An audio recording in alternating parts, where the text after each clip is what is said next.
আসসালামু আলাইকুম। আমার নাম ডক্টর সোহান। আজকের ভিডিওটা হচ্ছে যারা মেডিকেল স্টুডেন্ট তাদের জন্য। আমাদের এখানে একটা পেশেন্ট ভর্তি হয়েছে যার হচ্ছে এক্সরেটা খুব টিপিক্যাল লাং অ্যাবসেসের। সো লাং অ্যাবসেসের পেশেন্ট সাধারণত কিনের প্রেজেন্ট করে, কী ফিচার্স থাকে মা বলেন তো? হচ্ছে আপনার জ্বর কতদিন ছিল? জ্বর 5 দিন জ্বর ছিল। জ্বর কি অনেক বেশি ছিল? অনেক বেশি জ্বর ছিল। আর কি ছিল? কাশি। কাশির সাথে কি কিছু বের হইতো? ওটা কি মানে গন্ধ ছিল নাকি দুর্গন্ধ ছিল?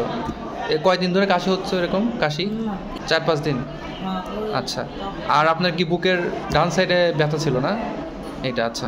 সো আমাদের পিঠও ব্যথা না, পিঠের দিকেও বুকের দিকেও ব্যথা ছিল। সো আমাদের পেশেন্টের কমপ্লেন ছিল 3টা।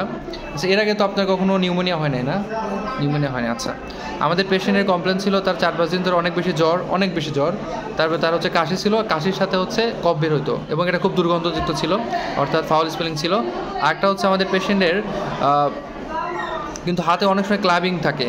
যারা লাং অ্যাবসেসের কিন্তু ক্লাবিং হয়, কিন্তু আমাদের পেশেন্টের কিন্তু ক্লাবিং নেই, এরকম কোনো ক্লাবিং নেই। আমরা হাতে দেখেছি, হাতে কোনো ক্লাবিং নাই।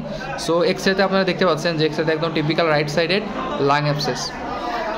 আর এটা ট্রিটমেন্ট হচ্ছে সাধারণত অনেক দিন ধরে মানে অ্যান্টিবায়োটিক দেওয়া হয়, সাধারণত 4 to 6 উইকস অ্যান্টিবায়োটিক দেওয়া হয়। আমাদের পেশেন্ট মোটামুটি এখন স্টেবল, আমাদের এখানে ট্রিটমেন্ট পাইছে। সো মোটামুটি পেশেন্ট এখন স্টেবল। সবাইকে ধন্যবাদ ভিডিওটা দেখার জন্য।